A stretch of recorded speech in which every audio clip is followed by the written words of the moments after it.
The dream was simple.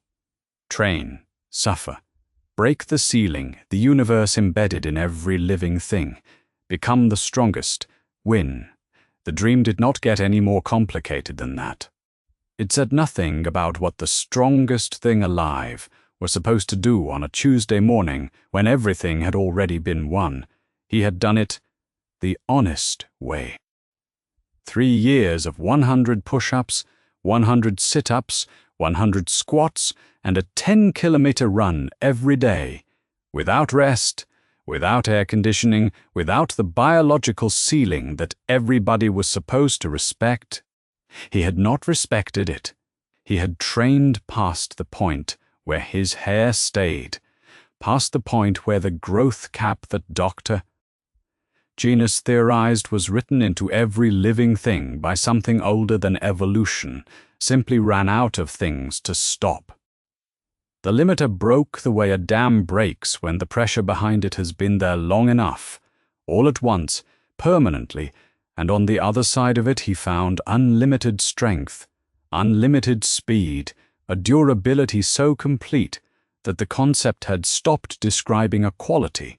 He found something else beyond it, too, something the dream had not mentioned. He would punch something the size of a building and register the impact the way a wall registers a moth. He would save a city and stand in the rubble afterward and wait for the feeling, and the feeling would not come, not the thrill, not the relief, not the specific aliveness of having been in genuine danger and come through it.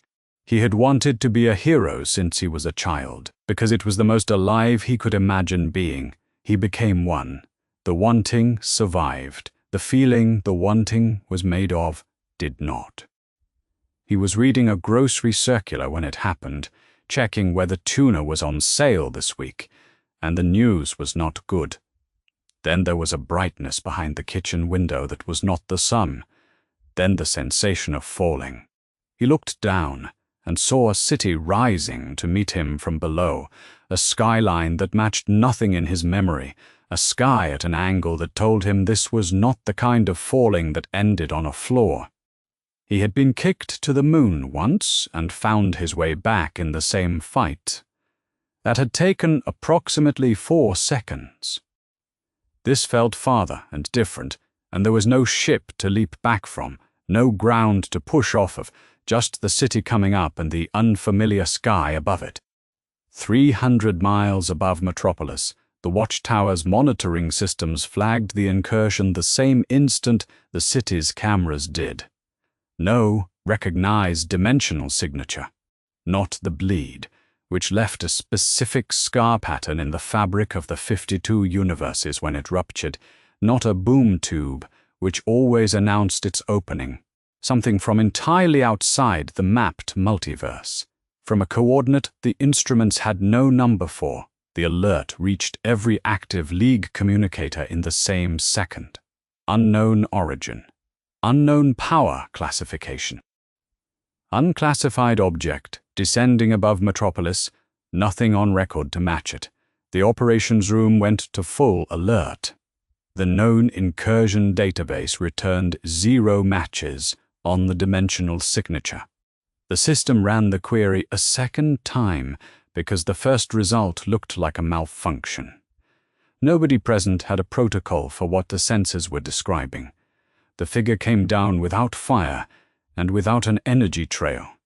A man in a white suit with a yellow cape and red gloves, falling feet first through 3,000 feet of open sky, watching the streets rise toward him with the focused calm of a man who has fallen from worse. He landed. The sound of it carried 4 city blocks. The crater was 12 feet across and 2 feet deep. A human body dropped from that altitude did not make a crater, it did not make anything, and then the fact of it was simply over. This body stood up from the crater immediately, brushed concrete dust off its gloves, and looked around at the stopped traffic and the overturned fruit stand and the line of car alarms that had all started at once, as if the city had agreed on a single response. The man walked out of the crater. His suit was undamaged.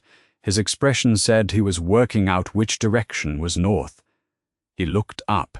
The skyline was different from any city he knew. The proportions of the buildings were wrong for where he was from. Street signs in an alphabet he could not read. A billboard 2 blocks away carried a face he did not recognize. The people still on the block had pressed themselves against the far wall of a parking structure and were filming him on phones. And behind them, more people were arriving to film the same thing, and none of them were running, which meant either this city was used to this sort of thing. 3 million people saw it happen in real time. 20 million more saw it within 6 minutes. The footage was live on 4 platforms before the dust cloud reached the nearest parked car. The angles multiplied. The tear in the sky from a rooftop camera pointed at a construction crane.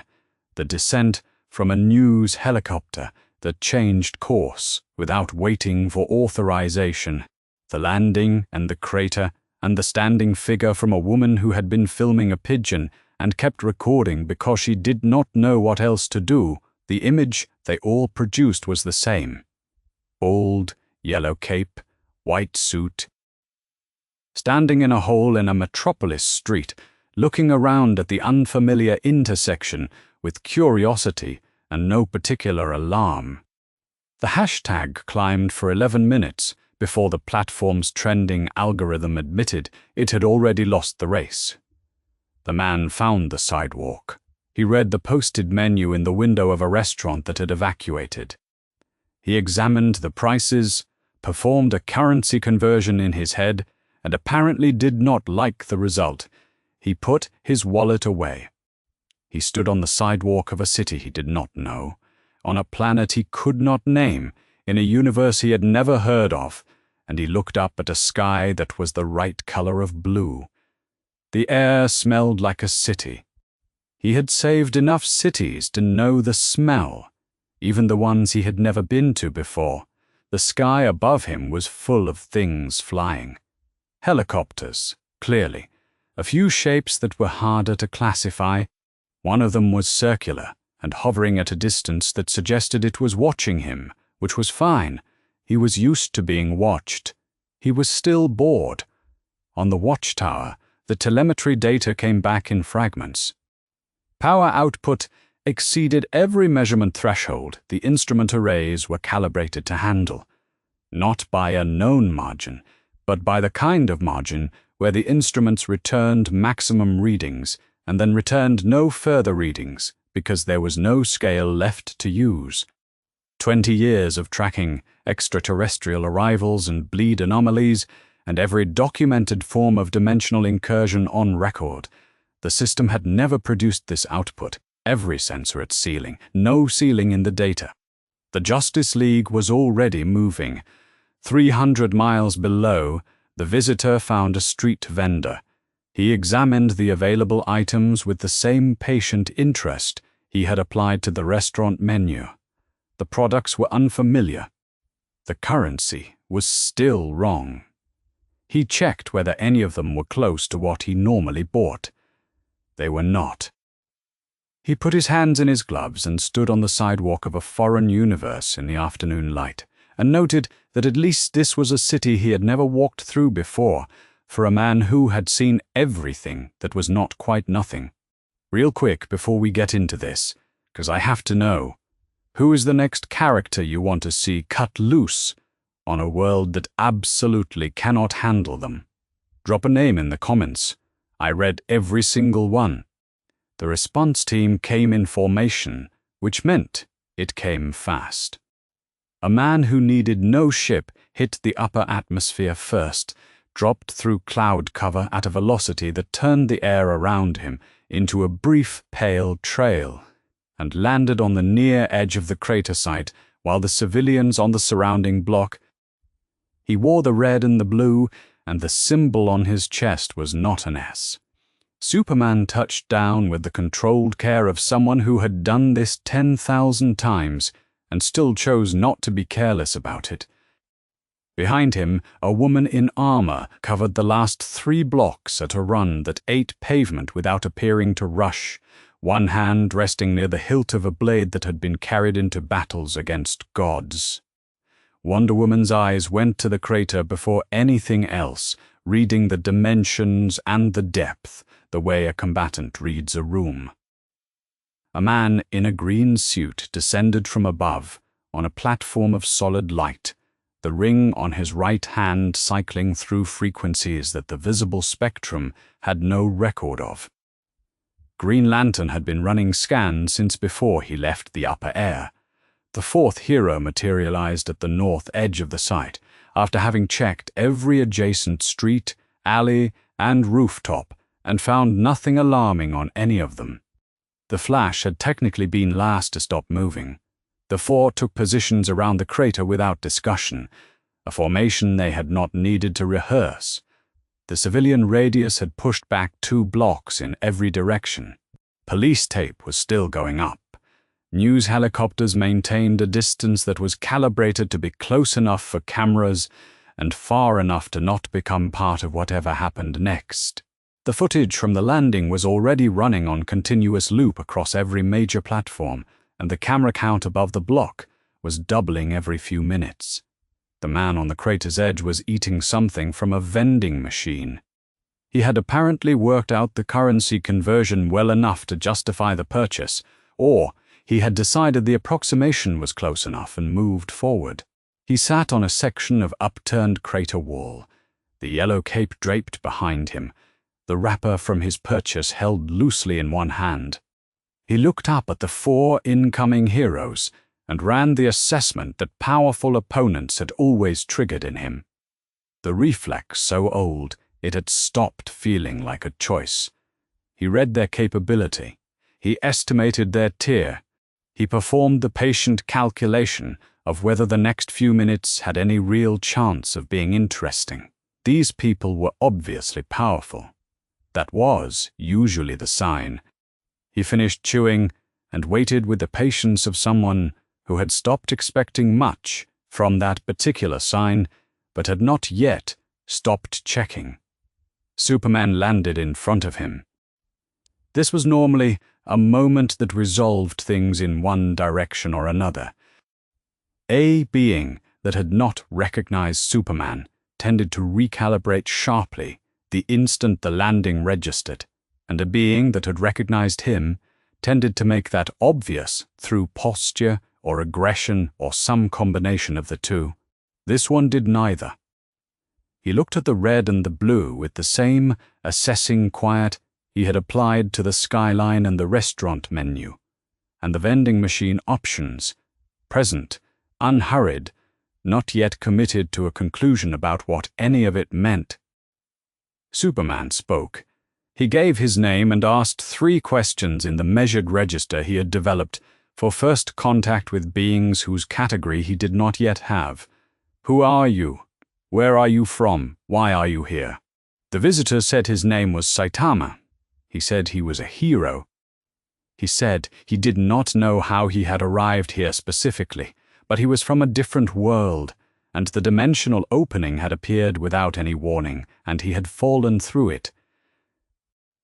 He would like to find a grocery store at some point, if that was something someone could help arrange. The restaurant prices in this neighborhood were not working for him. Superman processed this. He said he understood. He had met beings from hundreds of different worlds over the years, and none of them had listed food prices as the primary concern on arrival. He filed the detail without knowing yet what shelf it belonged on. Green Lantern's ring had been scanning since the approach. It cross-referenced detected energy signatures against the core database, a record maintained across 3,600 sectors of surveyed space, covering millions of catalogued species and every documented form of enhanced capability. The ring found no power source, not an unclassified one, not an anomalous one, no source of any kind. Whatever was generating this being's capability was not generating it in any way the instrument recognized as generation. Green Lantern had the ring run the scan again at maximum sensitivity. The result did not change. He said it quietly, to no one specific. I have nothing. No category, no signature, nothing. Wonder Woman had not moved from her position since landing. She watched. She had spent a life among beings who carried power the way a fire carries heat, outward and constant and readable at a distance by anything trained to read it. Ares had felt like standing too close to a forge. Zeus had carried the specific pressure of air before a storm decides to break. She had spent years calibrating her senses against beings who announced their nature, whether they intended to or not, who could not help but push their power ahead of them the way a ship pushes water. He was not containing anything. He was not suppressing anything. He occupied his own space the way a mountain occupies space, without effort, without assertion, simply and permanently there. She had no existing framework for what that meant. She told the others without particular inflection, "He is not performing calm. He is calm." The Flash had already run the test before she finished saying it. He moved laterally at roughly 1/4 of standard patrol speed, 20 feet to the visitor's left and back, a calibration he used on beings whose perceptual ceiling he needed to locate before anything else. At that speed, a baseline human registered a blur and lost the rest. A trained metahuman caught the direction. Most things at or below Barry Allen's tier caught the start and end positions and inferred what had happened in between. The visitor's head moved with him. Not with locked precision, not with the tracking quality that Speed Force perception produced, but the head turned and the eyes followed. And they followed in a way that placed the motion somewhere within the range of what this person could actually perceive. Barry ran the arithmetic on that quickly and quietly, and put the result in the same place he put things he intended to think about more carefully once there was time. Superman turned to the others and summarized what they had. Unknown dimensional origin. No detected power source. Self-described as a hero from outside the mapped 52 universes. No stated goal beyond orientation. The League had established protocols for unclassified arrivals. 3 of them. All variations of the same basic principle. Establish some form of control first. Gather data second. Superman set all 3 aside. The others looked at him. Saitama had finished his snack. He set the wrapper down on the concrete beside him. He looked at the man in red and blue and ran the familiar calculation one more time, with the deliberate care he gave it when the reading actually mattered, out of habit and out of boredom, and with the faint specific wish he had learned not to name but recognized anyway, the wish that this time the number that came back would be the wrong one. Powerful. Obviously, the most powerful thing he had encountered in the hour or so since arriving in this world, by a margin that was not close. He assessed the gap between them the way he assessed every gap he had ever stood across from, with the patient arithmetic of long experience, and the arithmetic came back the way it always came back. Probably not enough. It never was. He hoped, with something smaller than hope and more durable than certainty, that he was wrong about this one. The first construct appeared around him in compressed green light, edges precisely calibrated.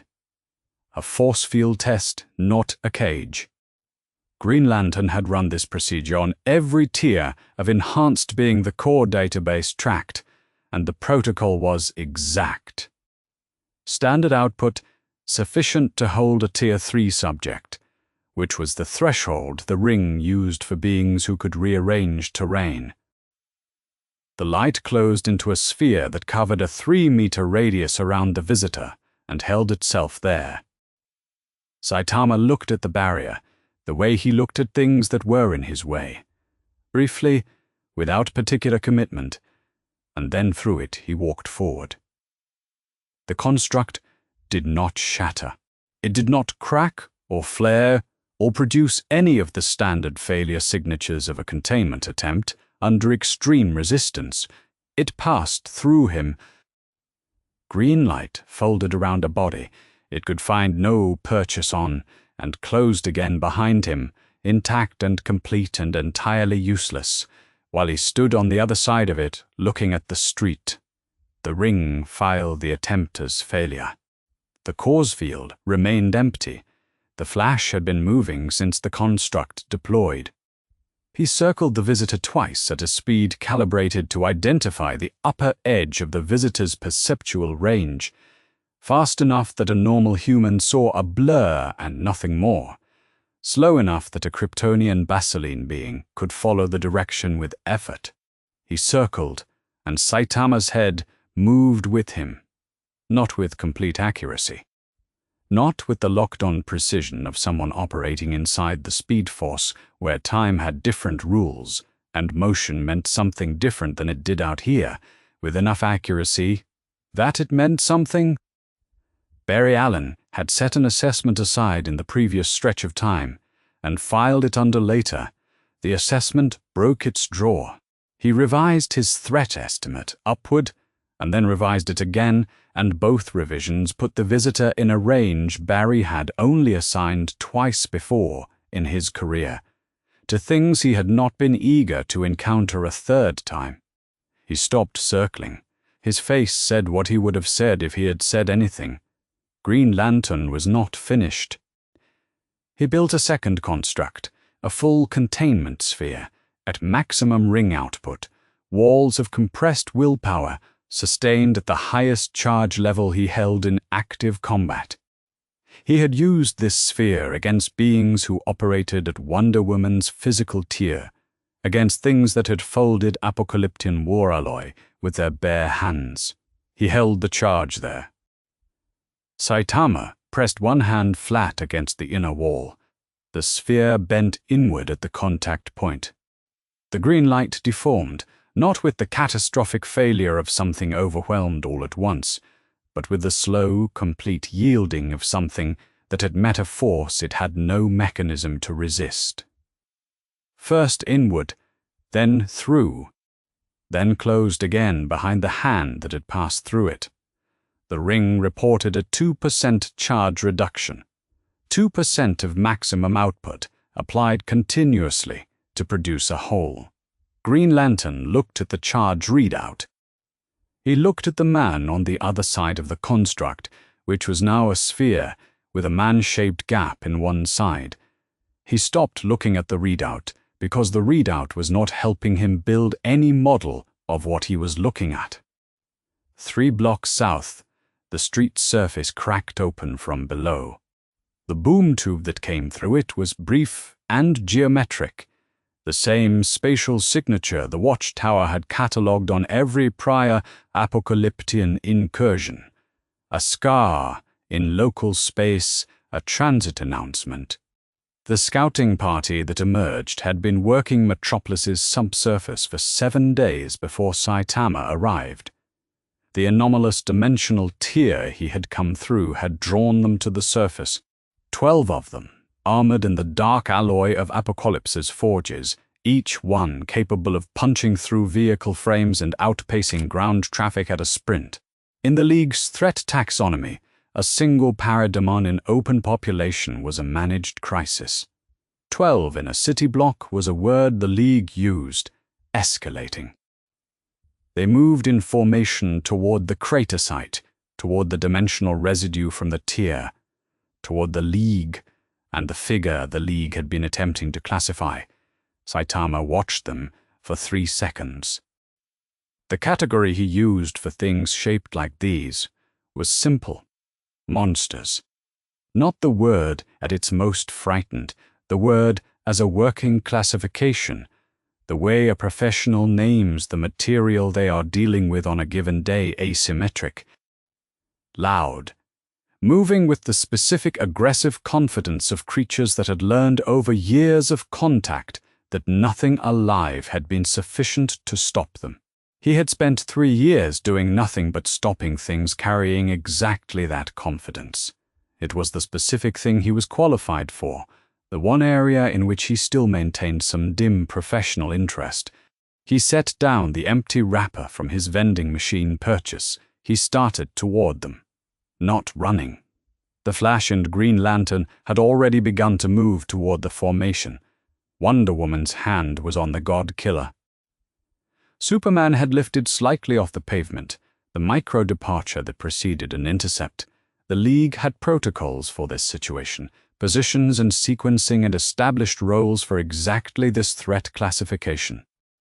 Then the man in the yellow cape stepped forward, and the League's protocols became beside the point, because there was no measurable interval between Saitama stepping forward and the street being quiet. The consecutive normal punches were 6 strikes delivered in a compression of time so tight that the parademons at the rear of the formation were still registering the sound of the first impact when the 6th was already complete. Each strike carried the full output of a body that had broken every biological ceiling its design had originally set for it and found nothing on the other side of those ceilings except more space to move in. The lead parademon ceased to constitute a coherent object. The second and third followed before the first had finished ceasing to constitute one. The 4th, 5th, and 6th were almost formal, the practiced mechanics of someone who had thrown this punch at every tier of opposition the universe had produced, and had not yet found a tier that required any adjustment to the basic technique. The shockwave from the final strike displaced enough air to send a parked delivery vehicle onto its side 2 traffic lanes away. What remained of the scouting party evaluated none of this. The boom tube took them back before it finished closing. The Flash had run the velocity calculation on the first punch before the 6th had landed. He ran it again. He ran it a 3rd time. The number did not change. He looked at Saitama, who had found ichor on the back of his left glove from the impact and was wiping it off with the mildly inconvenienced expression of someone who has gotten paint on themselves and is not particularly troubled by it. And Barry Allen said quietly, to no one he expected to hear, "That was faster than me." No one responded. It was the kind of statement that any response would have made worse. Superman had watched from the moment the boom tube registered. He had assembled the response plan automatically, vectors, sequencing, positioning to limit civilian exposure, all of it built in the time it took to form an intention. He had not needed to use it. Not because someone else had arrived at the situation first, but because the situation the plan addressed had ended before the situation fully constituted itself. He watched the man in the yellow cape clean his glove. He watched him put the glove back on. He set down every working model he had built in the 50 minutes since the crater opened, every estimate and projection and tentative calibration, and he started over from a number he had not worked from in a long time. The number was 0. He replaced the models, not with new models, but with a question he had not known. Until this moment he would need to ask. Saitama looked at the 6 craters in the pavement where the parademons had been. He looked south, where the boom tube had sealed and the street had become a street again. He put his glove back on. He said, "There are usually more than that." He said it the way someone describes a weather forecast that seemed like it was building toward something, and then came in under expectation, with the patient, specific acknowledgement of someone who had stopped, expecting the universe to follow through on what it appeared to be setting up, but who still checked every time, because not checking had never been something he had been able to make himself do. The data arrived in 4 packages: the Watchtower's sensor logs from the incursion, Green Lantern's ring telemetry from the 2 containment attempts, the Flash's field assessment, and the city's emergency response records. Batman read all 4 simultaneously, which was not how most people read things, but was how he read things when the material required it. The sensor logs produced outputs he had not seen in this form before. The measurement arrays had returned maximum readings at every threshold they were calibrated to track, and then stopped because they had no further thresholds. He had seen this with a small number of beings in his career. Those beings had contingency files labeled with words like Protocol Omega and Last Resort, and names he had given to plans he hoped he would never need to execute. He opened a new contingency file. He looked at the label and recognized that no existing category in his filing system could contain it. He left it blank and moved on. The operational picture assembled itself from the 4 sources. The being called Saitama had arrived through a dimensional tear the Watchtower's instruments could not categorize by origin. He had passed through Green Lantern's maximum output containment sphere by pressing a hand against it. He had disposed of 12 parademons in an elapsed time the Flash estimated, in the field report, as under 1 full second per target, which placed it outside any interval Barry Allen had previously applied to a living opponent in combat. The Flash's report was notable for its brevity and for a single underlined line at the bottom. Faster than me. Batman had never read those words in any field report Barry Allen had submitted. He read them twice and noted that they were underlined, which Barry rarely did. He ran the existing incursion files for comparison. The source wall anomaly records, the monitor events, the bleed signature catalog, every dimensional breach on record going back to the League's founding. Nothing matched the Tear's signature. He ran the power profiles of known off-scale beings against the sensor data. The Spectre, the Anti-Monitor, the New Gods. Hierarchy at full expression. Nothing in those profiles described a being that produced no detectable energy signature, while eliminating 12 parademons in under 12 seconds. He had a file for everything. He did not have a file for this. The standard response options moved through his analysis quickly. Physical containment, not viable. The ring telemetry had settled that ceiling with 2 attempts. Kryptonite, not applicable. The being was not Kryptonian, and the mechanism of his capability was not radiation-sensitive biology. Magic vulnerability. Nothing in the sensor data or the Flash's physical assessment suggested one. The lasso of truth. It would confirm only that the subject believed what he said, which was already the working assumption. The green ring, already established as non-applicable in the most direct possible terms. Psychological engagement required knowing what the subject wanted, and the data produced one answer to that question. He wanted a grocery store. Specifically, he wanted to know whether tuna was on sale. Batman arrived in Metropolis 6 hours after the initial incident. He spent 4 hours above it watching. Saitama walked the city the way someone walks through a city they have never been in before and find interesting enough to look at. Without urgency, without a destination, stopping to examine things that caught his attention. He read the menu posted outside a restaurant that had not yet reopened after the evacuation, performed what appeared from the angle of observation to be a currency conversion in his head, and walked on without going inside. He looked in the window of an electronics shop for several minutes. He sat in a small park for 40 minutes and watched pigeons with the attentive patience of someone who had no other obligation at the moment and did not find pigeons objectionable. He purchased something from a food cart, using approximate currency, and ate it on a bench while watching a city bus navigate around a section of the block that was still cordoned off from the morning's events. He did not scan building lines. He did not pace out distances or clock the positions of emergency response assets or assess structural vulnerabilities. He did not make notes. He looked like someone who had the rest of the afternoon and no particular plan for any of it. That was the most operationally significant thing about him, because a being with no plan and no agenda could move in any direction at any time, and the only factor that would determine which direction was whatever it decided it wanted. Batman dropped to street level.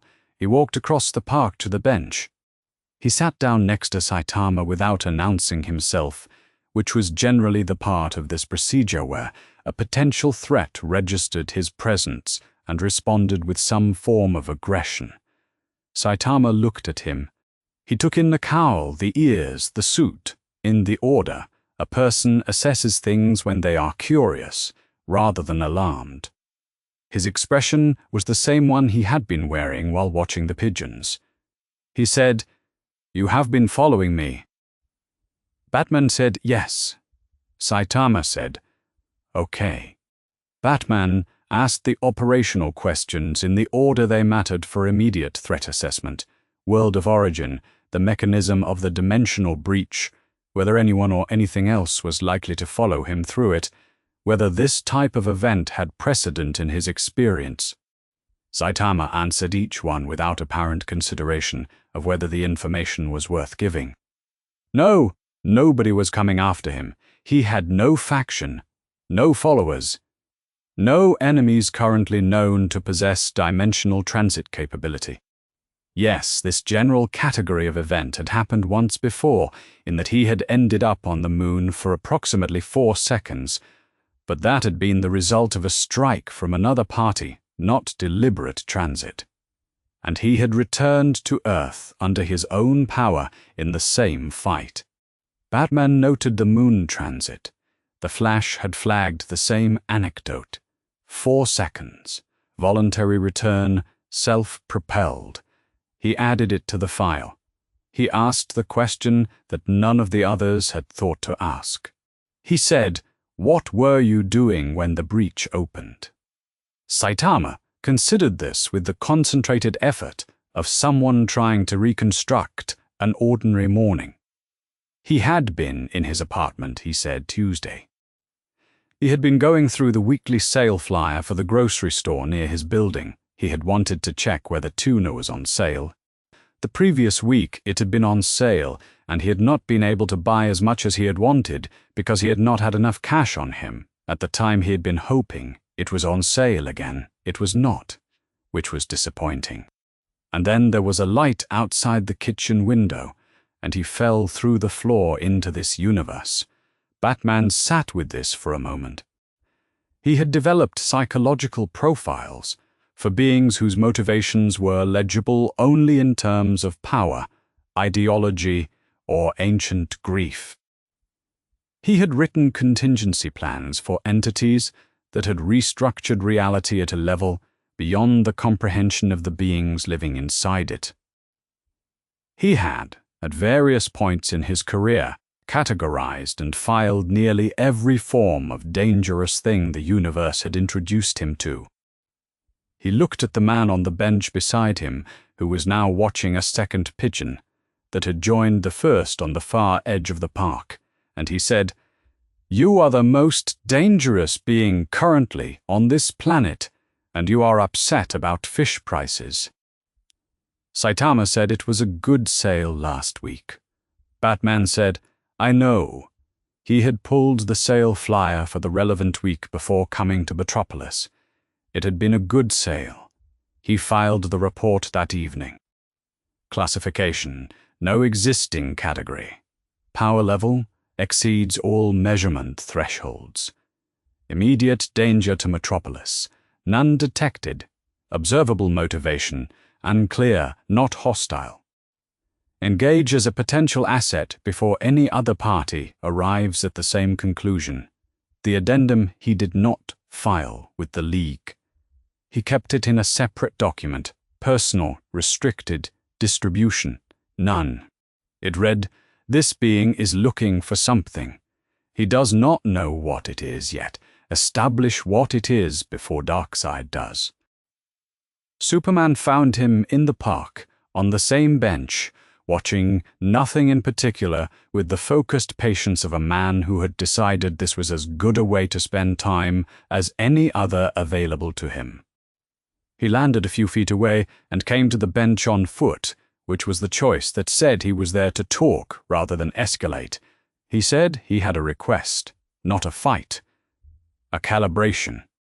He needed to understand the limits of what he was dealing with, and the only way he had ever found reliable for understanding a being's capability was to test it directly. Saitama looked at him. He said he supposed that was fair. He had nothing else going on.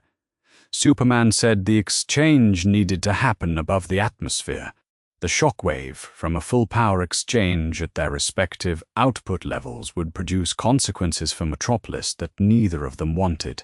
Saitama said he was aware of that problem. He had encountered it before. Someone had kicked him to the moon in a fight once. He had come back in the same fight and finished it. He said this without particular emphasis. As a relevant piece of context, Superman said, "Understood. Let's go." They went up. The city reduced itself below them in stages, block, then district, then the grid of roads and rooftops, shrinking to pattern, then the curve where the atmosphere thinned to dark. Superman kept pace beside him, watching. The visitor moved through the vacuum without a suit, without an oxygen system, without any visible acknowledgement that the environment had changed. The temperature, and the radiation, and the absence of breathable air appeared to have reviewed his situation and decided they were someone else's problem. Superman had spent years identifying the threshold, where a being became dangerous enough to warrant full effort. He had placed this one above that threshold, and above the next one after that, and the incident data from the previous day placed it above every threshold he had a name for. He needed to verify that himself. He moved first. Full output, the strike he did not throw inside city limits, because the guarantee of collateral damage was too high at this scale. He had bench-pressed the mass of the Earth for 5 consecutive days once, to establish a baseline, and he hit with everything that baseline represented. His fist connected with the man in the yellow cape, and the force went in. Not absorbed, not deflected. It went in and stopped the way force stops against something that has simply decided not to accommodate it. The physical feedback Superman's body expected from an impact of that magnitude did not arrive. There was no give, there was no recoil, there was nothing to push against. He hit again. He shifted the angle and the velocity and hit again. He varied the targeting and the sequence, and came in from angles he had learned specifically against beings who could take a direct impact and struggle with the second approach from an unexpected vector. None of it produced a different result. He brought the full solar-powered output of a Kryptonian body to bear, and the man in the yellow cape waited through all of it with the expression of someone waiting for a bus that is running behind schedule. Present. Not especially impatient, not especially interested. Saitama hit back once. He had thought about the percentage before throwing the punch. The Earth was far below, but the shockwave from an unrestrained strike at full output would still reach it. He threw what felt to him like approximately 20% of what he was capable of. The compression ring the impact produced was visible from the watchtower as a sphere of displaced space propagating outward, 300 kilometers in every direction. From the contact point, Superman was launched. He corrected his trajectory in open space, realigned, and returned. 4 seconds. His expression when he came back was not the same expression he had left with. Prey. His body had registered an impact. It had no prior reference point for, and something about that registration was visible on his face in a way he was not trying to hide. They stopped. Not because the calibration had concluded with useful data. because continuing it at higher output produced no information that did not also produce consequences, and Superman was honest enough to acknowledge, in the space between them, that higher output from Saitama's direction would produce consequences for Superman. He said, "You are holding back." Saitama said, "Yes." He said, "By how much?" Saitama thought about it. He said, "I don't really know. I stopped counting a while ago." Superman held that. He had been overpowered before. He had fought Doomsday and paid a price that his memory still kept an accurate record of. He had faced Darkseid's avatar and understood what it felt like to be outmatched in a way that required allies and architecture to survive. What he had not encountered before was something that overpowered him without registering that it was doing it. Something with no investment in the exchange at all. He said, "You could do a lot of damage here." Saitama said, "I know." He said, "Then you're choosing not to." Saitama said, "I don't want to." That's different from choosing. Superman waited a moment. He said, "Then what do you want?" Saitama was quiet, not evasive, not reluctant. He was quiet the way a person goes quiet when a real question arrives, and they recognize it as real, and no quick answer they could produce would be honest. The quiet lasted long enough to confirm it was not a pause before a response. It was the response. Superman had spent a long career across every scale of conflict. He had faced beings who wanted to conquer, and beings who wanted to destroy, and beings whose desire was so old it had become structural, something in the architecture of how they moved through space. He had not faced something that wanted to feel a fight and could not. He knew what that expression was, not from experience. He had never gotten close to that edge himself, because the world had always produced something new, because there was always another person who needed help, because hope had never run out on him the way it appeared to have run out here. He had thought once about what it would look like from the outside if every challenge the world could produce stopped reaching you. He had thought about it briefly and then chosen not to continue, because it was the kind of thought that did not help. He was looking at someone for whom it had not been a thought. He was looking at someone who had arrived at the far end of their own capability and found that the far end was not a wall. It was just more space, with nothing in it worth swinging at. He said, "Come back to Earth. We can talk." Saitama looked at him. Something in the invitation appeared to land in a different register than anything else that had been said to him since he arrived. He said, "Okay." At the watchtower, the telemetry data from the exchange had been processed before they finished descending. Wonder Woman set the output report down and looked across the operations room at the figure who had been standing motionless since the data came in. She said, "He pulled his punch. At 20% output, he staggered Kal-El."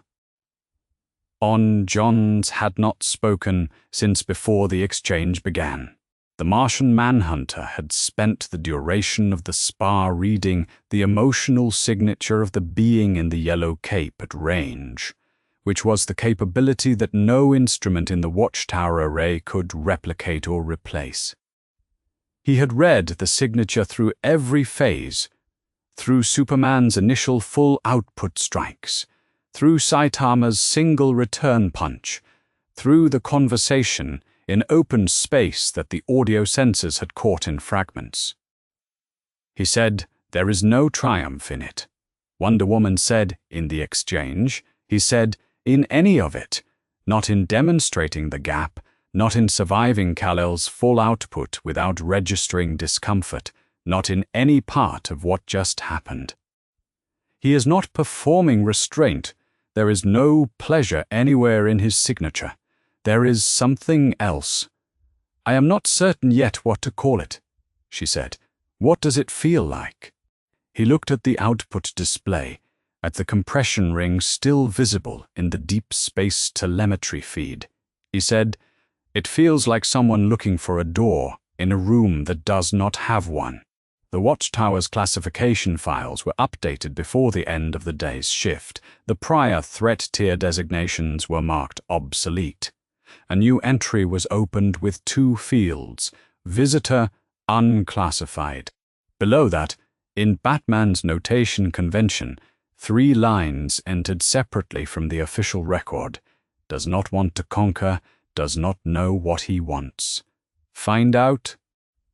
The League assembled in the operations room of the Watchtower at 1700 hours, which was the time Superman had designated for a formal council on the situation. All 7 founding members were present or present enough.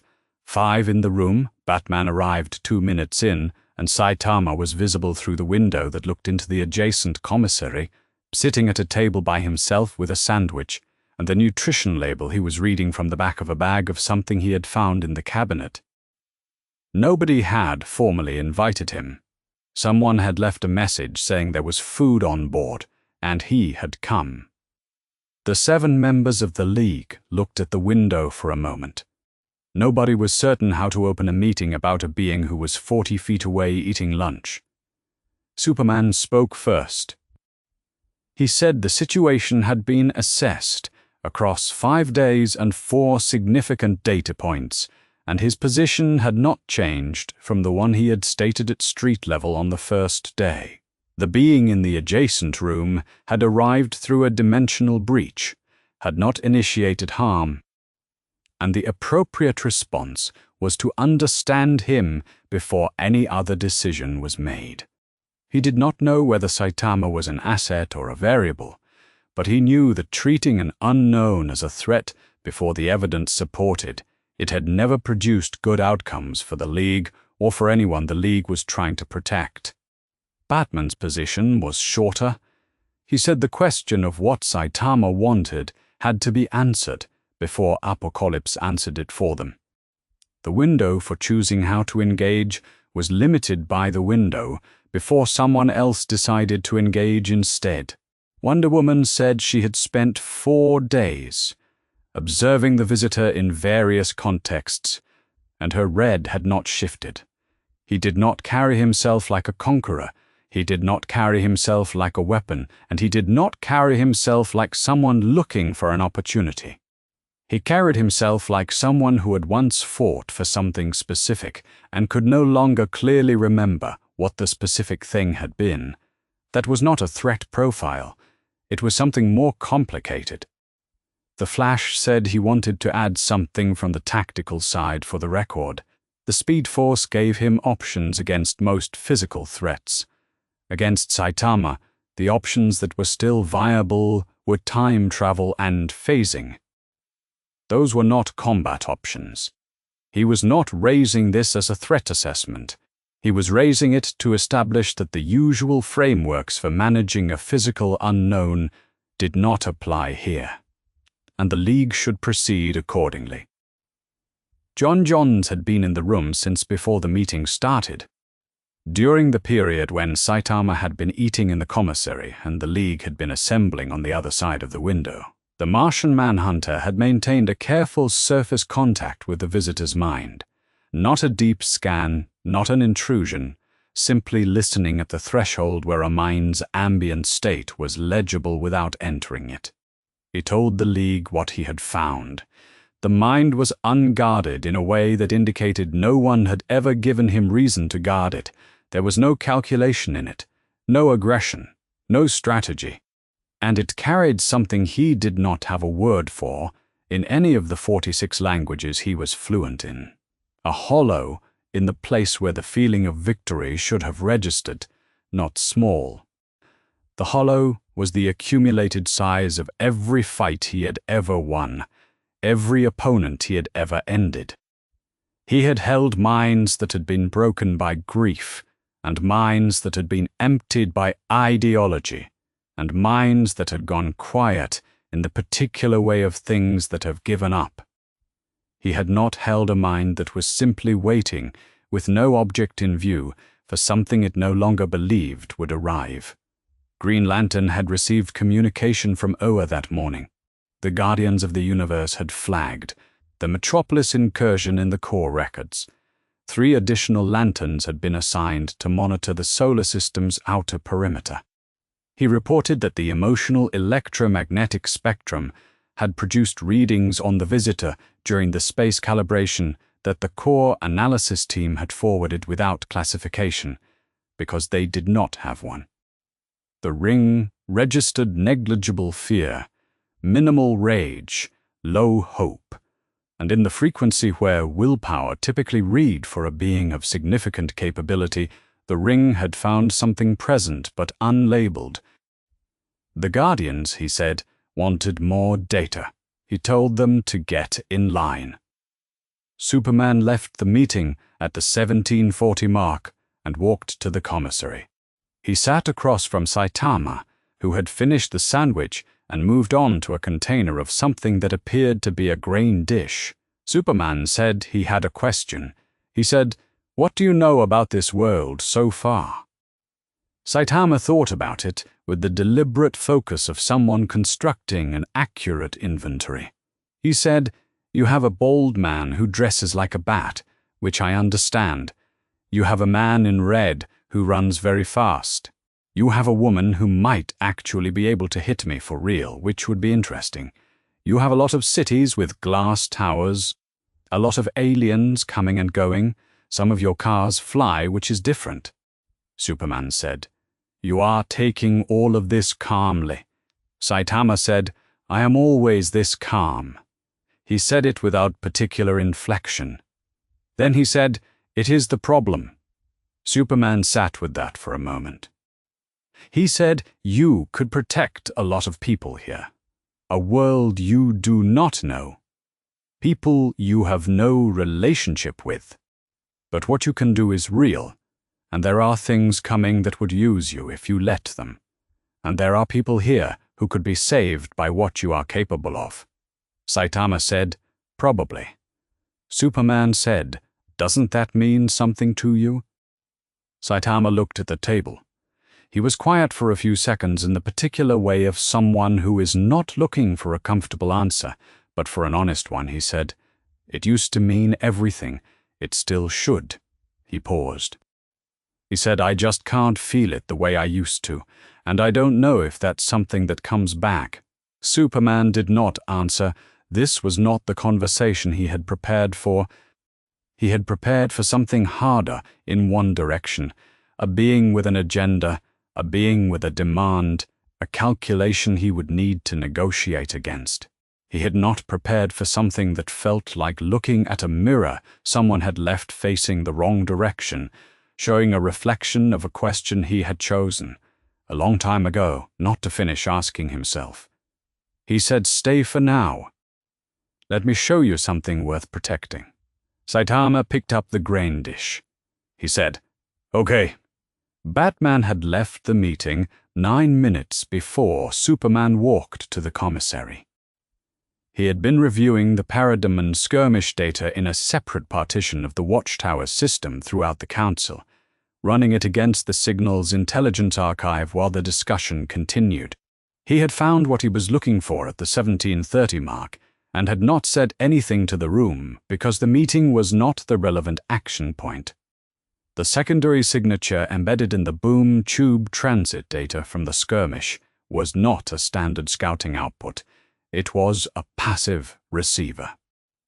Something on Apocalypse had been listening to the dimensional anomaly from the moment of Saitama's arrival.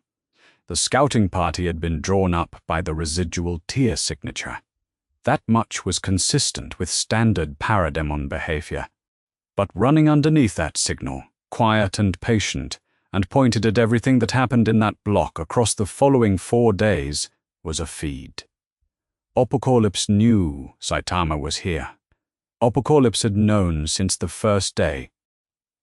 Batman filed the finding and began drafting the next contingency file. He did not yet have a label for it, but he had learned in the last week not to wait for the label before starting the work. Apocalypse did not look like a planet that had been conquered. It looked like a planet that had always been exactly this, as if the fire and the slag and the machinery were not the result of something done to it, but the natural condition of a world that had never been given reason to be anything else. The eternal flame pits ran in lines across the surface from horizon to horizon, burning without fuel, without pause, without any function except to be the fire of apocalypse. The sound of industry that never stopped, that had been built to never stop, that had no off-position because comfort had never been a design parameter. The sky, the dark red-orange of something that had been burning for so long, the burning had become the atmosphere. The throne room of the dark god sat at the center of all of it, which meant it sat at the center of nothing. Walls that had not been decorated, because decoration implied a desire for the room to feel like something other than what it was, and Darkseid had never had that desire. The architecture of absolute authority held so long that even the stone had stopped pretending to be uncertain about its allegiance. He sat on the throne and did not move, because he rarely moved, because everything that needed to come to him came to him. Darkseid came to him with the compiled data at the third hour of Apocalypse's cycle, carrying it in the obsequious, careful way of someone who had spent millennia learning exactly how to present information to a being who already considered the outcome of all things settled. The master torturer and right hand of the dark god spread the sensor records across the space between them. The dimensional breach signature, the power testing sequence from Green Lantern's 2 containment attempts, the parademon elimination and its elapsed time, and the full telemetry transmitted from the passive receiver that had been active inside the scouting unit before the scouting unit was eliminated. He summarized the conclusions in the clipped, precise register he used for reports, because precision was the only style Darkseid responded to.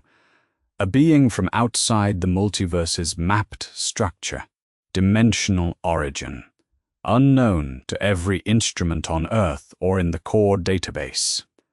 Power output, in excess of measurement at every threshold the League's instruments could apply. The parademon scouting force of 12 had been neutralized in under 12 seconds by 6 unassisted strikes, each of which produced a shockwave measurable at the outer edge of the atmosphere. The space calibration against the Kryptonian, the League's apex physical asset, had produced a result in which the being exerted approximately 20% of estimated capacity and moved Kal-El. No known elemental counter, no kryptonite equivalent. He added the emotional electromagnetic spectrum findings. The Sinestro Corps had run their own assessment from the outer system in the wake of the incident. Fear, which was their instrument's primary sensitivity, registered at baseline 0 in the being, not suppressed, not controlled, absent. The yellow lanterns had no precedent for a reading of this value in a living entity capable of voluntary action. Fear, the spectrum held, was the universal constant of mortality, the response every living thing produced in the presence of its own ending. This being produced none. Darkseid finished the report and waited. Darkseid said nothing. He looked at the middle distance the way he always looked at it, with the attention of someone for whom the present moment was simply one data point in a calculation that had been running for longer than the civilizations currently worried about him had existed. The parademons at the flanking positions waited. The stone walls of the throne room waited. The fire pits outside, which did not care about anything, burned in the way they always burned. Darkseid maintained the posture of someone who had learned, over a very long time, that patience in this room was not optional and was not a quality one demonstrated once. Darkseid spoke. He said no fear, no desire for control, no ideology, no territory, no belief in anything that could be taken from him. He said this the way someone reads a list of conditions they have been looking for. Desad moved to ask a clarifying question. Darkseid said, "He has found the anti-life before we gave it to him." Desad did not understand.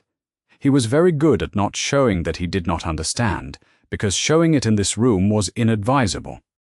He arranged his face appropriately and waited. Darkseid did not explain. He said, instead, "Dispatch the general. Full force."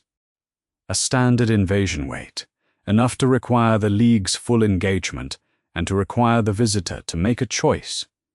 He wanted to see the choice. He wanted to see whether the visitor fought alongside the heroes of this world or watched. He wanted to see whether it changed anything about how the visitor looked afterward. He said this without raising his voice, because he had never found it necessary to raise his voice. He added one instruction. Steppenwolf was to approach the visitor directly before the engagement concluded. Not with a threat, with a message, an offer. He wanted to know whether the being could be named, whether the hollow he carried had a shape that could be given a label and pointed at something, or whether it simply existed as a condition of what he was. Both answers were interesting. He had not yet determined which one would be more useful.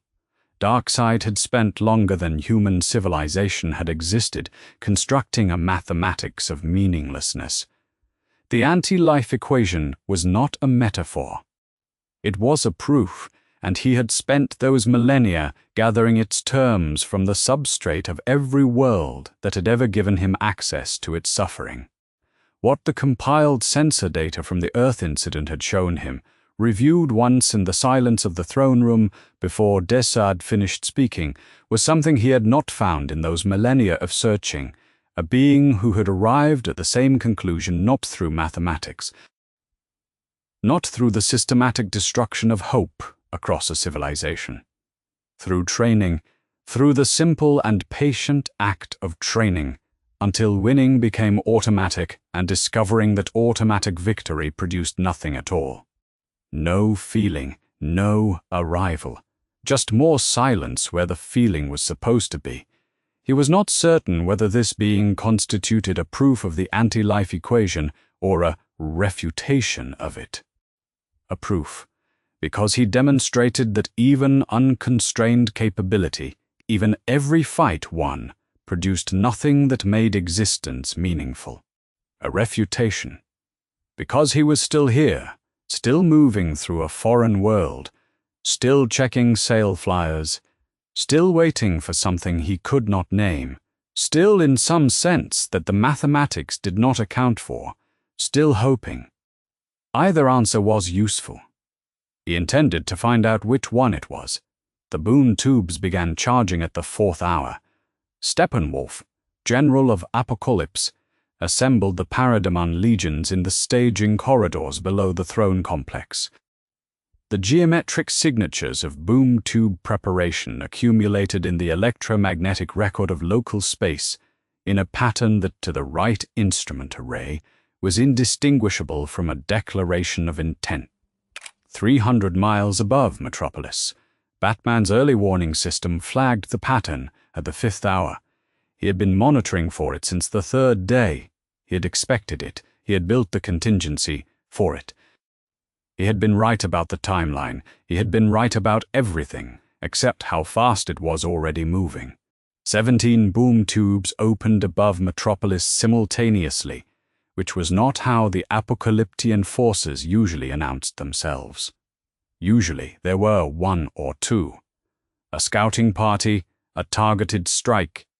17 at once was a statement about intentions, and the statement was, "We have assessed your defenses, and we are not concerned about them."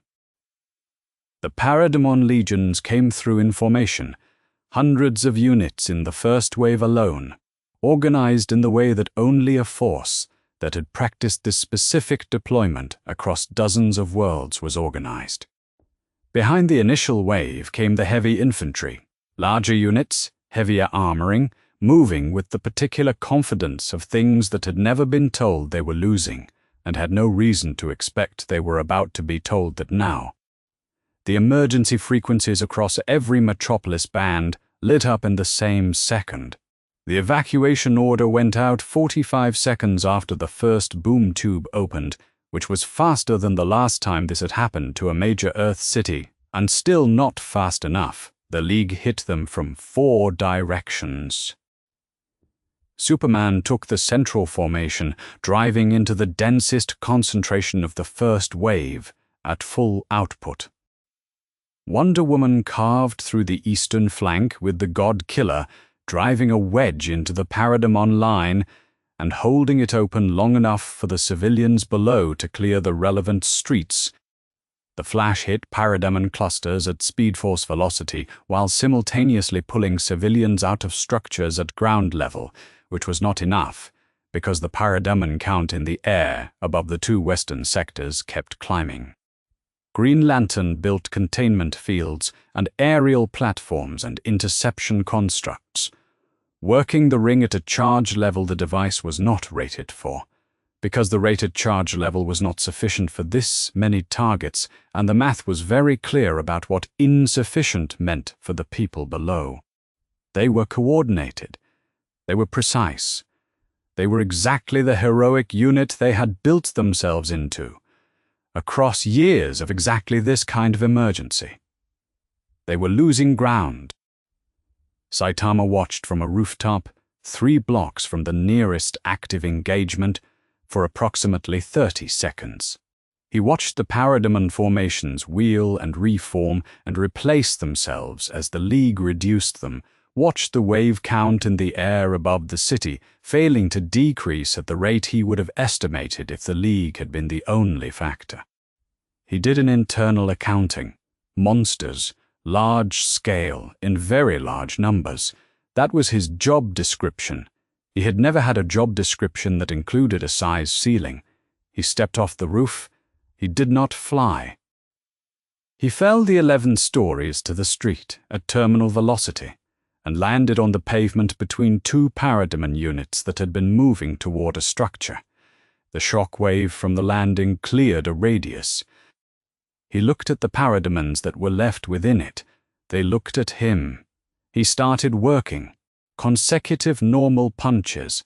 1 per target, rapid, without urgency, delivered at the pace of someone who had done this so many times that the rhythm had settled into something close to resting. He moved forward, through the intersection, and the Parademon units ahead of him reformed around his approach, and the units behind him were no longer there. He moved through the first block. He moved through the second. The formation ceased to exist behind him in the way that weather ceases to exist after it passes through. 2 blocks to the north, the League was fighting at full capacity, and the Parademon count in their sectors was not dropping fast enough. In Saitama's sector, the count was dropping faster than the League's sensors could update the display. The Flash ran the comparative numbers during a civilian extraction and set the result aside, because it was the kind of number that was better processed privately. The boom tube that opened at 1,500 feet was larger than the others. Steppenwolf, General of Apocalypse, descended through it with his electroaxe in his right hand and the posture of someone arriving at a situation that was already his by right of designation and authority. He had commanded the Parademon legions across more worlds than he could name, and he descended, now reading the battlefield below, the way he had read 1,000 battlefields, where the line was breaking, where the apex unit needed to be directed.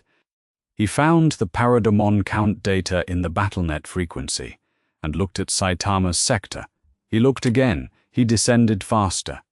The electroaxe hit Saitama across the forearm at full strike weight, which was the swing Steppenwolf used against beings in the Kryptonian physical range, the weapon that had cut through Amazonian defenses and left its mark on every serious opponent he had ever engaged.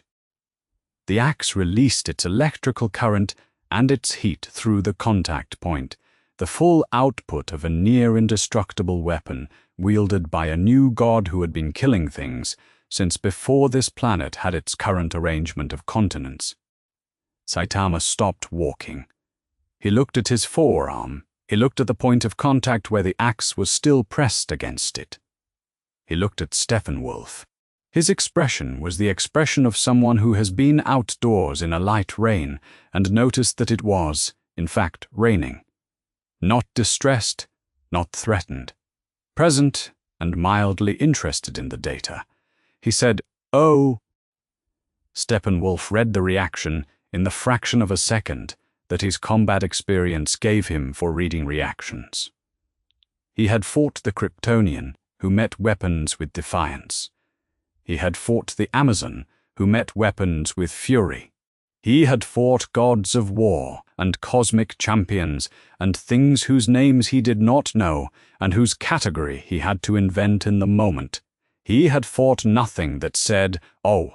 The specific flavor of the syllable, registering the axe's output, the way you register a change in wind direction, not as a threat, as a sensation, was a piece of information that Steppenwolf's very old and very experienced brain filed under a category that the brain labeled, in the part of itself that handled honest assessments, as concern. Saitama punched him once. Not a serious punch, the same effort level he had used against the Kryptonian in the space above the city. Approximately 1/5 of what he could do, calibrated to not demolish the atmosphere. Steppenwolf was not demolished. He was removed. The trajectory carried him upward through the 1,700-foot altitude line and through the upper atmosphere and into a recovery arc in space that his physiology could survive and which would take him several days to complete, somewhere between this world and its largest moon. The electro-axe reached the outer edge of the atmosphere ahead of him and continued on a slightly different vector. The remaining Parademon force lost its command structure in the same instant the general disappeared from the BattleNet frequency. It simply happened the way retreat happens when the architecture of command is no longer present, each unit making the same calculations simultaneously and arriving at the same answer. Wonder Woman watched him from the position she had held on the eastern flank for the duration. She had seen Kryptonian strength. She had stood beside beings who had moved the elements and bent the architecture of space. She had never, in any of it, seen someone move through a battlefield at that speed with that specific absence on their face. Not concentration, not satisfaction, not the focused intensity of a warrior in their purpose. Something much quieter than all of those things, and much harder to name. She said, to no one in particular, he didn't enjoy any of it. The Flash was standing next to her. He had been standing there for several seconds, which was a long time for him. He said, "I know. That's the part I can't figure out." The boom tubes closed. The sky above Metropolis went quiet in the way it goes quiet after something very large and very loud has ended. Not silence exactly, but the sudden awareness of what silence had sounded like and the recognition that it was possible again. The smoke and the displaced concrete settled slowly across 6 city blocks. Saitama stood in the rubble of what had been an intersection and looked at his gloves. He had won. He always won. He brushed a piece of concrete off his sleeve with the back of his hand. He said to nobody, "Is that it?" He did not sound disappointed. He sounded like someone who had asked the question already knowing the answer, and had asked it anyway, because not asking would have meant accepting that the answer was always going to be the same. A single boom tube opened above Metropolis at the 72nd hour after the invasion, which was 3 days later, and which the Watchtower's early warning array detected 4 seconds before the transit completed. The signature came in before any other data, and it was the one signature in the system that caused every alert to fire simultaneously. Not a category designation, not a threat tier estimate, just the raw recognition of a specific electromagnetic pattern. Darkseid. He came through alone. No parademon escort, no advance formation, no secondary units arriving on flanking vectors. One figure descending from the boom tube at walking pace, without urgency, in the way of something that has never needed to arrive faster than it wants to, because everything it needs to find has always, eventually stayed where it was. The grey of his form against the sky above Metropolis was the specific grey of stone that has been stone longer than anything nearby, and the light around him did not behave the way light behaved around other things at his altitude. It neither caught him nor passed through, simply acknowledged him and moved on. The League mobilized in the interval between the boom tube opening and Darkseid's feet touching the ground, which was enough time to assemble and enough time to hold the assembled position. Superman read the approach vector. Darkseid was not moving toward a civilian population. He was not moving toward the League's perimeter. He was moving toward the rubble field from the 3-day-old invasion site, moving toward the figure who had been sitting on a piece of displaced concrete in the middle of that field for most of the morning. Moving toward Saitama. Batman said, "Wait." He said it the way he said things he had already decided before saying them, with the specific weight of someone who had built a contingency for this exact configuration and knew that the contingency's first instruction was not to move. Superman said, "I know." He did not look away from Darkseid's approach vector. He was aware that standing behind a perimeter while a new god walked toward a person they had accepted, however provisionally, into their orbit was not the thing the symbol on his chest was supposed to mean. He was also aware that Batman was right. He held the position.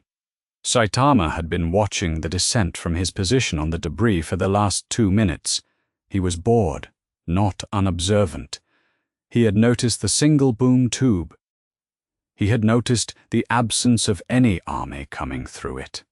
He had noticed the figure that came through it instead, had watched it descend, and had been running the familiar calculation the whole way down, an estimate of capability, a read-on threat, the patient arithmetic of someone assessing what they were about to be dealing with. He stood up. The scale of the presence was different from anything else he had encountered in this world. The parademons had been nothing. The general had been something. This was the version of something where the word something no longer carried enough weight, where the closest honest description was a gravity that preceded the body producing it, the sense of absolute authority that did not need to declare itself, because it had been the fact of every space it had occupied. Been solid. Saitama looked at Darkseid and paid attention, which was a thing he did not often need to do anymore.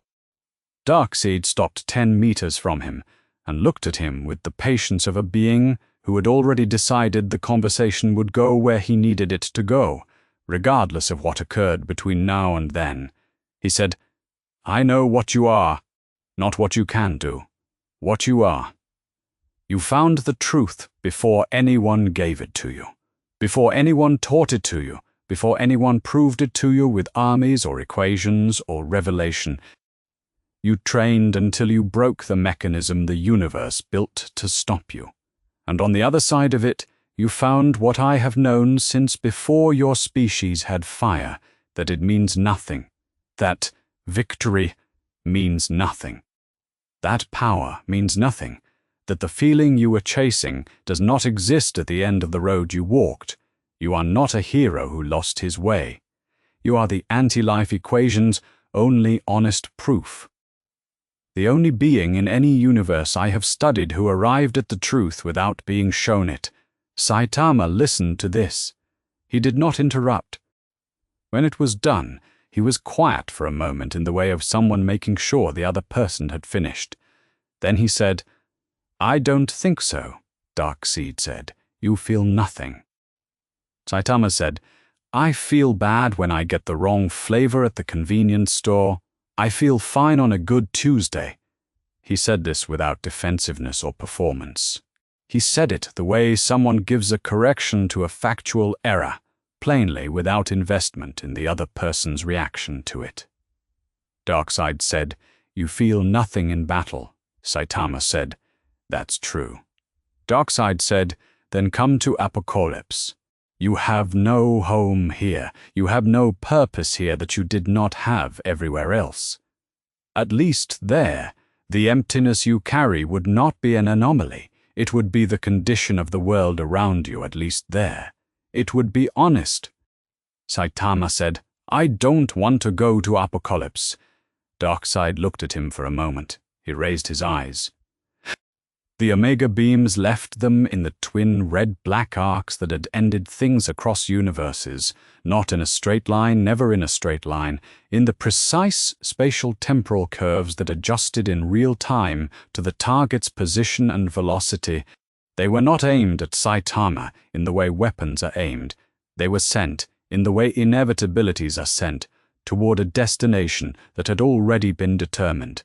They curved through the space above the rubble field. And they arrived. They connected with Saitama's chest. He did not move. He looked down at the contact point, the Omega beams, which erased, which disintegrated, which had reached through the architecture of reality to end things that had survived every other form of damage, pressed against a surface, and did not pass through it. The narrator will be honest here, because the piece has promised honesty on this point. This is the debate this chapter was always going to reach, and it does not have a clean resolution. Whether Saitama's durability, which had held against physical force and energy at planetary scale, extended to an effect that operated at a conceptual level rather than a kinetic one, is the question the fan community will argue in perpetuity, and arguing it with false confidence in either direction. What can be reported is what was observed. The beams reached him, they connected, and he is still there. He looked up at Darkseid. He said that tickled a little. Something shifted in the architecture of Darkseid's attention. Not in his expression, which did not change, because his expression was not the kind that changed in response to events. In something deeper and less visible than expression, in the quality of stillness that surrounded him, which had always been the stillness of absolute certainty and was now a slightly different thing. He had carried the Omega effect since before the new gods had names for what they carried. He had used it across every campaign of every anti-life war. He had fired it at beings of every tier the cosmos had produced, at champions and gods and the occasional abstract embodiment, and the result had always been the same result. He had never encountered a surface it could not pass through or a target it did not reach. He had no file for this. He had no category for this. He was, for the first time in longer than most civilizations currently existing in this universe had been alive, looking at something that had happened and genuinely did not know what it meant. He did not show this. He was very old and very good at not showing things. He stood in the rubble field 3 days after his invasion had been ended by a single figure in a white suit, and he looked at that figure, and the figure looked back at him, and neither of them moved. The Omega beams had reached their target, and the target was still there looking at him. He filed this. He did not have a category for it yet. He would. The League held their perimeter and watched. Somewhere behind Saitama, on a trajectory that the watchtower's sensors had been tracking for the last 8 seconds, Superman was already moving toward them. Superman landed between them. Not at the perimeter, not at a calculated safe distance, but between them. In the rubble field, 8 meters from Darkseid and 12 from Saitama, which was close enough that his landing displaced the dust from both sides, and far enough to face both of them without turning his back on either. He looked at Darkseid. He said, "He is not yours." Darkseid looked at him with the patience of something very old, being interrupted by something comparatively young. He said he arrived at the conclusion, you have spent millennia refusing to accept. He trained until he broke the mechanism the universe built into every living thing, and on the other side of it he found what I have always known. He feels nothing in battle. He wins every fight and gains nothing from winning. He is the anti-life made flesh, and he walked here from a world that did not need him and will not notice he is gone. Superman said no, he is not. He turned so he could address both of them, which was the wrong position tactically, and the only honest one. And he said, I know what you feel, or I know what you do not feel. And I know what Darkseid is telling you, that the absence is the truth of things, that it means the universe is what he has always said it is. It is not. What he calls anti-life is what happens to power when power is the only currency you trust. When you measure everything by whether it can stop you and nothing by what it is worth, the feeling of stopping things stops being a feeling and becomes a function. You didn't lose something the universe never intended you to have. You spent it down to zero on one investment, and the investment was becoming something nothing could challenge. He was looking at Saitama when he said this, and he did not look away. You made yourself the apex, and the apex is the loneliest place there is, because from there you can see everything and reach none of it. Darkseid said, you are telling him the pleasant story, the comfortable lie. You chose to believe the feeling was real so that you could keep performing the rituals of heroism without confronting what heroism actually costs at the end of the road. You chose the story because the alternative was the truth. And the truth is what this being carries on his face every time he looks at a fight that cannot reach him. He said it plainly, without elevation, as a statement of operational fact. Every morning I wake up and I could rule this planet before the first hour. I could end every conflict in it before anyone else knew there was a conflict to end. I choose not to. That choice costs something every single time I make it. It costs restraint. It costs the knowledge of what I am not doing while I am doing the slower, harder thing. That cost is the feeling. You cannot have the feeling without the cost. The cost is what makes it real, and the cost is not available to something that has already made itself the final answer to every question. He looked at Saitama. He said, you did not lose the feeling. You paid it forward to something you cannot undo, and now you are standing in the change it bought. But the people are still there, the ones you couldn't feel, but kept protecting anyway. Every single one of them was real. Saitama said nothing. He had been quiet through all of it. He looked at Superman. He looked at Darkseid. He thought about a Tuesday morning in a different world, with a grocery flyer on the kitchen table, and the news that tuna was not on sale, and the light through the window, and the specific quality of having nothing ahead of him that mattered. He thought about what Superman had said. He did not say anything. He thought about it. Darkseid turned the Omega beams toward Superman, not to kill. He was making a point about what happened when sentiment was stripped from the available options, and the point required Superman to not be present for its conclusion. The beams left his eyes in the twin red-black arcs that curved through space-time toward their designated target, with the inevitability that had made them the defining instrument of his wars across 4 universes. They did not miss. They had never missed. They curved through the 8 meters of rubble-filled air between them and arrived precisely where Superman was. Saitama was there instead. He had moved in the interval between Darkseid firing and the beams arriving, which was a smaller interval than the instruments in any direction could accurately measure. He had not planned it. He had not run a calculation or assessed the tactical geometry. Someone was about to get hurt, and he was a hero, and that was what heroes did. They got in the way.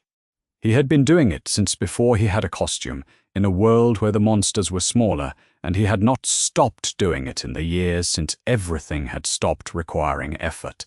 It was the one reflex the boredom had not reached. The beams reached him. The same result as before. He looked down at his glove. He looked up at Darkseid. He said, "You talk a lot." He punched him once. Not a serious punch. The same tier of effort he had applied to the space test with the Kryptonian, to the general's removal from the lower atmosphere, to every exchange in this world that had not presented him with a reason to go further.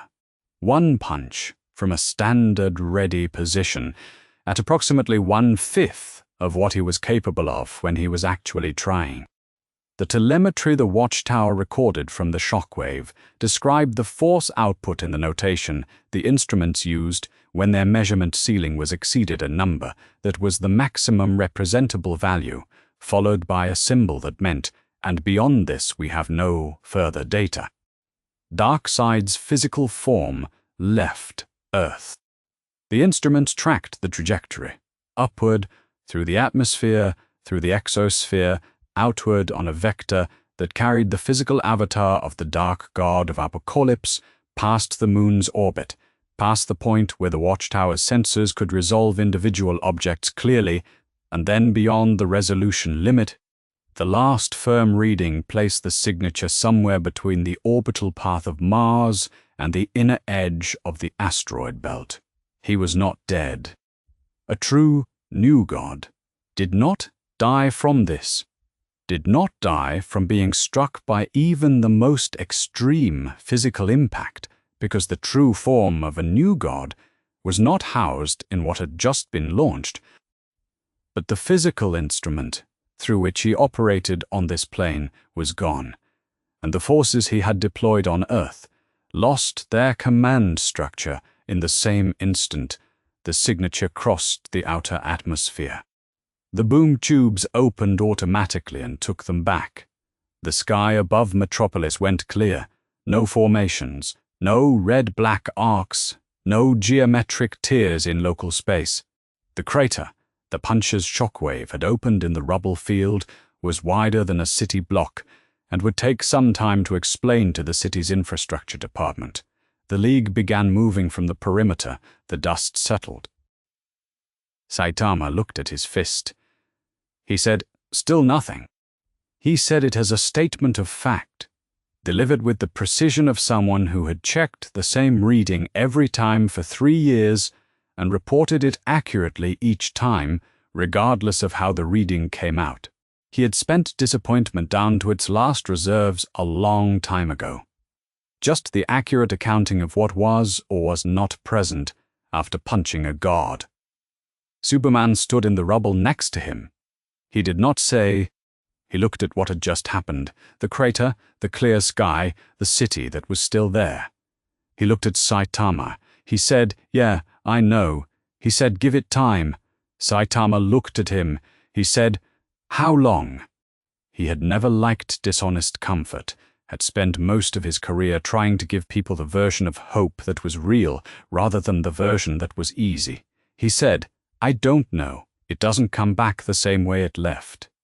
But the people are still there, everyone you kept standing for, even when you couldn't feel why. That part doesn't go away." Saitama looked at the rubble. He thought about this for a long time. He did not say anything. But he did not walk away either. The Watchtower's post-engagement assessment took 3 days to compile and was delivered to the full League in a report that contained, in its summary section, 2 lines that had to be understood together, or they meant nothing. The first, Darkseid's physical avatar had been destroyed. The second, his true form endured. The mind of Darkseid, the will and intelligence, and the long patience that constituted the actual being, had never been housed in the physical form that was now somewhere beyond the inner asteroid belt. What had been launched was an instrument. The instrument was gone. The player was not. The war with Apocalypse was not over. Batman's early warning array had been running continuously since the moment Saitama punched Darkseid out of the atmosphere, monitoring the boom tube frequency signatures for the next movement, and the monitoring would not stop. They had won the moment. The moment was not the war. The dimensional breach sensor had also produced its findings, and Superman delivered those separately, on the same day, in person. The physics of Saitama's arrival were not ones the League's Science Division could replicate without data they did not yet have. The specific signature of the tier he had come through did not match any dimensional transit mechanism in the Watchtower's archive. No corresponding exit had appeared in the sensor record. The honest answer, which Superman gave because he did not give dishonest ones, was that they did not know how to send him home. They were working on it. Not yet meant, not yet, not never, but not yet was the true current state. Saitama said, "Okay." He said it the way he said most things, without additional weight. He had come from a world where the Hero Association tracked his kills and assigned his rank, and had made him wait 3 months for a rank adjustment that every monster in the country's database had already settled informally by declining to survive the encounter. He was accustomed to operating in conditions that did not resolve cleanly into something he had been promised. Not yet was a condition he knew how to live in. He had been living in it for 3 years and had not stopped showing up. Superman found him 2 evenings later on a rooftop 17 stories above a metropolis street that had been repaired faster than the one 3 blocks over, because this street was closer to downtown and the city's recovery contractors worked inward from the center. Saitama had been there for 2 hours. The sun was finishing its exit through the layers of refracted city light along the western skyline. He was not watching for threats. He was watching the city the way you watch something that is happening without requiring your input. The lights coming on in the windows one after another as the dusk gathered. The people moving through the streets below who were not looking up, because people in cities do not look up, unless something makes them. Superman landed on the rooftop edge beside him. He did not say anything immediately, which was either the right instinct or simply an honest one. Then he said, "I have thought about it. What you carry, or what you do not carry. I have thought about what it would feel like if there was no fight I couldn't end before it started. And therefore, no fight that asked anything of me." He paused. He said, "I have thought about what would be left on the other side of that. What I would be. I decided a long time ago that I was not going to find out, not because the thought frightened me, because of what finding out would cost the people who do not have a choice about whether to feel things. They do not get to opt out of fear, because I opted out of challenge. I chose to stay in the range where things can cost me something. That was the choice. I make it every morning." Saitama looked at the city. He was quiet for a while. He said, "I don't think the choice you made is possible for me anymore. I can't put the ceiling back. It doesn't work the way you're describing." Superman said, "I know. That is not what I am asking you to do." Saitama said, "Then what?" Superman said, "Stay." He said it simply as a practical recommendation, rather than a sermon. The people down there do not know what you are. They know someone was standing between them and something that came from another world and was not going to stop. And it stopped. That is what they know. That is not nothing. Even when it does not feel like anything to you, it is not nothing to them. And they are still there. Every morning they are still there. Saitama looked at the street below for a long time. He did not say yes, he did not say no.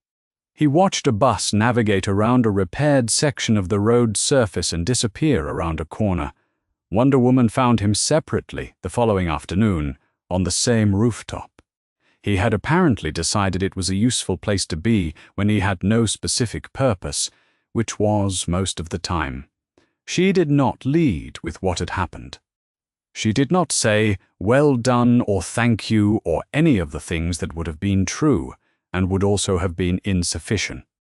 She sat down beside him on the roof ledge, which was not a thing she usually did, but which was the right posture for the conversation she had come to have. She said, "I have fought gods my entire life. The genuine ones, the old ones, the ones with real authority in them. Most of them wanted something from the fight. Power confirmed, territory claimed, grief answered, some form of satisfaction from the outcome." She looked at him. She said, "You did not. There was nothing in you that needed the fight to give you anything. That is rarer than the power," she said. "Much rarer."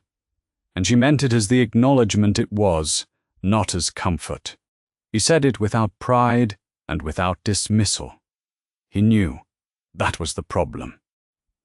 Batman arrived the evening after Wonder Woman, which meant he had been watching the schedule and had chosen a slot that did not overlap with anyone else's, which was the kind of operational efficiency that was so habitual it had become indistinguishable from personality.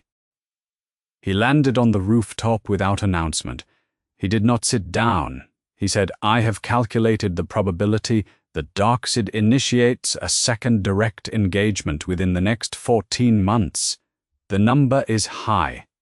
I will not tell you the number because the precision would be false comfort, but I will tell you it is high."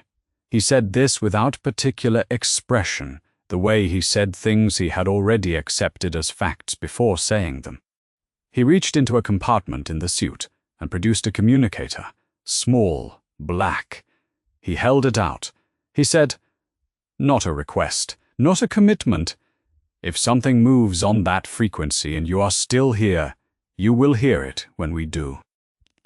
He gave Saitama the communicator and left the way he had come, which was without ceremony.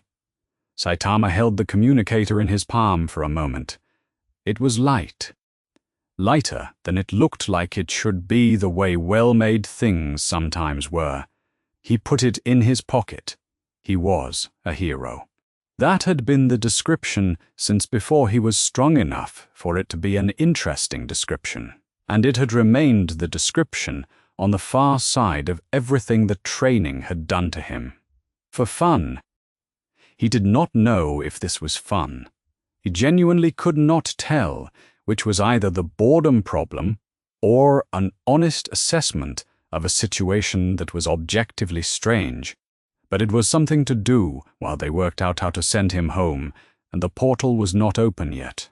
And the people, as Superman had said, and as the rooftop view confirmed every evening when the lights came on, were still down there. He looked at the city. The lights were on. The bus from earlier had completed its route, and another one had taken its place.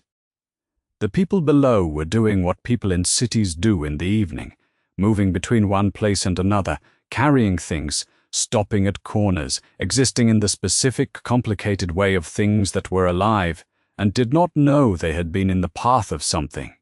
He stayed on the rooftop for another hour. 3 weeks after Darkseid's physical form left the solar system, Saitama had a metropolis apartment.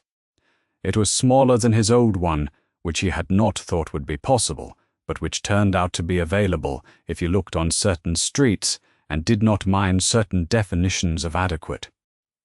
The rent translated through the conversion that the League's finance office had arranged for him as a temporary operational measure to a number slightly lower than what he had been paying, which he considered to be the universe providing a mixed but not unfavorable data point. He had found the grocery stores within the first week. The prices were calibrated for a different income distribution than he was accustomed to, and the specific brands were wrong, but the categories were correct: rice, eggs, vegetables, protein, and occasionally something sweet if the price was right. The tuna had been on sale the previous Tuesday. He was reserving judgment on what this meant about his situation overall, but was noting it as a neutral indicator. The communicator Batman had given him sat on the kitchen counter, next to it because he had put them in the same place when he had unpacked. sat his Hero Association ID card, the laminated card from a world that could not receive a transmission from the communicator beside it. Printed with his name and his rank, and a photograph that had captured his expression at the exact moment he had realized the registration process was going to take 4 separate forms and 2 background checks. A-class rank 39. The number the Hero Association's credited kills and public recognition algorithm had assigned after failing to credit him for most of the monsters he had ended because nobody had been watching at the time. He looked at the 2 objects on the counter every morning when he made breakfast. The ID from one world, the communicator from another. Neither of them said anything useful about where he was currently standing. The bank robbery happened on a Tuesday, which he later considered was appropriate, given what Tuesdays had come to mean in his operational history. He was walking to the grocery store 3 blocks from the branch because the sale on tuna was at that location and not at the closer one. He passed the bank's glass frontage and looked in and saw 3 men in the process of establishing a hold-up. 2 with weapons pointed at the teller positions, 1 managing the customers on the floor. He went inside because that was what he did. The door opened and the first robber turned and pointed his weapon at the new arrival and stopped. The second robber recognized him. This was, he supposed, the civilian reaction that the news footage had eventually been building toward the man from the news. The bald man in the yellow cape, the one who had stood in the rubble field while Darkseid fired something that had erased beings across 4 universes. The second robber said something brief to the first robber. The first robber looked at Saitama. He looked at his weapon. He made the calculation that every person in this situation made, which was, "Is there a version of this that ends well for me?" And the answer came back very quickly. All 3 of them put their weapons on the floor and kneeled with their hands behind their heads before he had said a word. Saitama stood in the bank lobby and looked at the 3 surrendered men on the floor. He had not hit anyone. He had not needed to. He had walked through a door and been recognized, and the problem had resolved. There was no threshold of difficulty that had failed to be met, no fight that had ended before it got interesting. No impact registered and dismissed. The thing that moved through him in that moment was not the feeling he had been searching for since the day the training finished and the ceiling came down. It was not satisfaction, not the version of it that had driven him through 3 years of impossible repetition. What it was, exactly, was harder to name, something smaller and less complete, something that occupied the approximate location where satisfaction used to live without filling the space entirely. Adjacent, the specific feeling of a gap being acknowledged rather than closed, but it was something. After everything, it was still something. He waited for the police and gave a statement and got to the grocery store before the tuna sold out. That evening, the communicator on the counter blinked with a message from Batman, which was not an emergency signal and was not a summons. It was a flag preliminary movement on the Apocalypse frequency watch, the passive receiver signature they had been monitoring since the day after the invasion, not an escalation, a data point. Batman did not send data points without context, which meant the context was the timeline he had calculated was still running, and running approximately on schedule. Far outside the city, beyond the solar system, beyond the mapped structure of the 52 universes, and the bleed that connected them, on a world whose sky was the permanent dusk of a dying age. Slowly, by the standards the process required, months at minimum before it would be functional. But the true form of Darkseid had never been housed in any physical avatar, had never been disrupted by any impact, had been thinking continuously since before the punch and had not stopped. He was thinking about a surface the Omega effect could not pass through. He was thinking about what that meant for the mathematics he had been building for millennia. He had needed to revise his calculations before. He was patient with revision.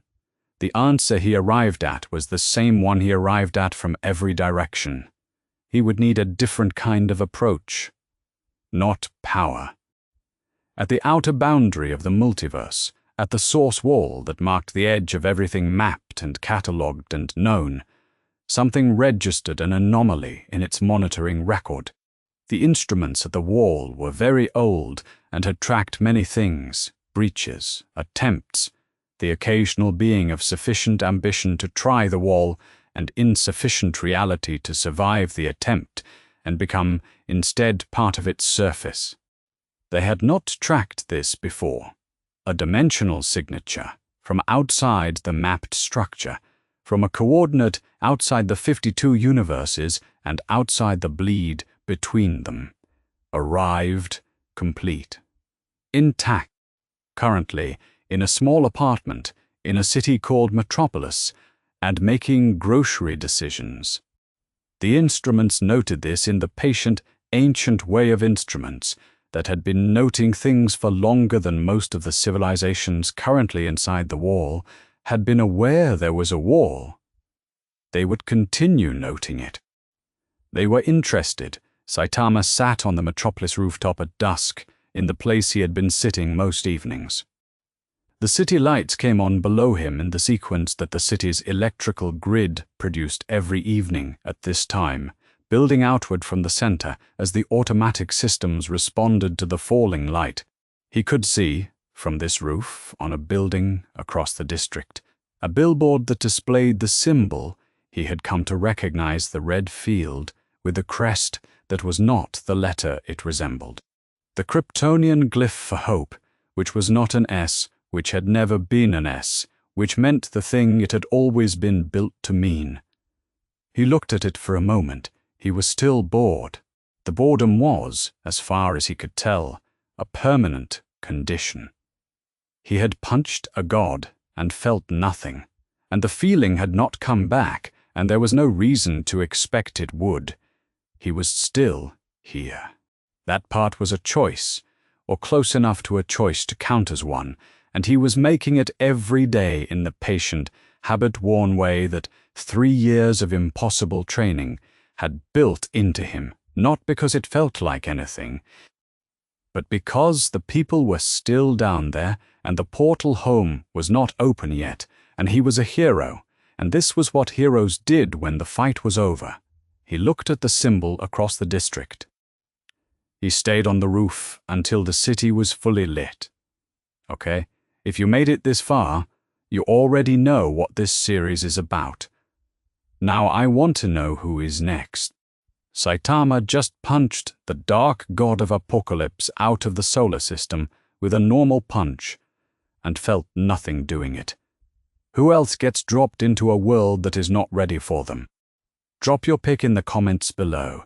I am reading every single one, and the strongest arguments are going into the queue for the next video. If you want to be here when we find out, hit subscribe so you do not miss it. Like the video if you think the DC Universe just got its first honest look at what an apex predator from outside the multiverse actually looks like. Thank you for watching every chapter of this